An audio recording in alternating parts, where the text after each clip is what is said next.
Good morning student, Hindi की कक्षा में आपका स्वागत है। आज हम आपको कॉन्सेप्ट शीट के बारे में कुछ जानकारी प्रदान करेंगे कि कॉन्सेप्ट शीट क्या होती है, जो आपके विषय हिंदी का ही एक प्रमुख भाग है। इसे आपकी योग्यता अनुसार अलग अलग पुस्तकों के माध्यम से आपके बुद्धि परीक्षण के लिए तैयार किया गया है। इसे कैसे करना है, कैसे हल करना है, उसके बारे में हम आपकी कुछ हेल्प करेंगे। ओके क्लास, चलिए शुरू करते हैं।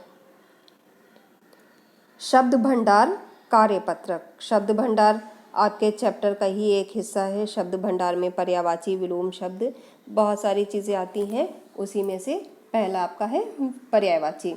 इन शब्दों के लिए दो दो पर्यायवाची शब्द लिखो। जैसे आग, आग का पर्यायवाची शब्द अनल, अग्नि, पावक, जो भी है उसमें से दो शब्द आपको यहाँ पे लिखने हैं। जैसे आग का पर्यायवाची है अग्नि, अग्नि। दूसरा पावक। इसी प्रकार आपको दूसरे शब्द यमुना, अतिथि, नारी, तलवार, थोड़ा, कमल, दुष्ट, मछली, कुबेर, किनारा, नाव आदि पर्यायवाची शब्दों को दो दो शब्द लिखने हैं। अब हम आते हैं प्रश्न नंबर 2। इन पर्यायवाची शब्दों के समूह में गलत शब्द पहचान कर लिखे। जैसे दुष्ट, पामर, कनक, इनमें से जो आपका पर्यायवाची शब्द गलत हो उसको छांटकर आपको स्वयं ही लिखना है। इन शब्दों के अनेक अर्थ लिखिए। जैसे गति, शारदा, अरुण, भूत, वंश, भुवन, तात, योग। यहाँ पे ये शब्द हैं, इनका दूसरा अनेक शब्द मतलब इनसे संबंधित और भी शब्द हैं, उनको यहाँ पर इनके साथ पर लिखना है। अब हम चलते हैं अपने दूसरे प्रश्न की तरफ। इन शब्दों के विपरीत तार्थक शब्द लिखो। जैसे उदय, बंधन, विपक्ष, सभ्य, हर्ष, उथला, आरोह, संजीव, प्राकृतिक, रुचि, अनुराग, निकास। अब विपरीतार्थक शब्द क्या होते हैं? उल्टा अर्थ बताने वाले। उल्टा अर्थ बताने वाले मतलब विलोम शब्द। अब उदय का विलोम क्या होगा? अस्त। विलोम के सामने लिखेंगे अस्त। इसी प्रकार आपको इनमें जो शब्द दिए गए हैं उनका विपरीत यानी उल्टा अर्थ बताने वाले विलोम शब्द को स्वयं ही लिखना है।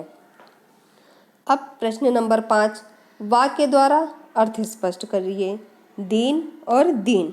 दिन का अर्थ है मतलब जो आपका दिन होता है, वार होता है, उसके बारे में बताना है। आपको वाक्य बनाकर स्वयं ही लिखना है। दिन, दिन मीन्स गरीब, गरीब, उसको भी अपने शब्दों में वाक्य बनाकर आपको स्वयं ही लिखना है। इसी प्रकार योग्य, योग, उदार, उदर, अपचार, उपचार, पूछ, पूछ, भव्य, भव, इसको आपको स्वयं ही लिखना है। अब हम आते हैं अपने अगले प्रश्न की तरफ। प्रश्न 6, गलत शब्दों के स्थान पर सही शब्द लिखकर वाक्यों को दोबारा लिखो। जैसे राकेश अविराम काम कर रहा है। अब गलत शब्दों के स्थान पर सही शब्द लिखिए।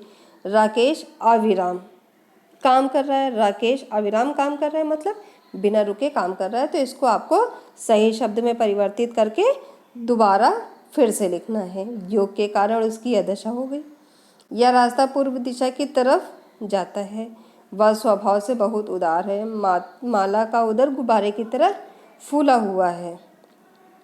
प्रश्न 6, प्रत्येक शब्द के लिए एक एक वाक्यांश लिखिए। जैसे परोक्ष, परोक्ष, अल्पाहारी, अप्रत्याशित, अकल्पनीय।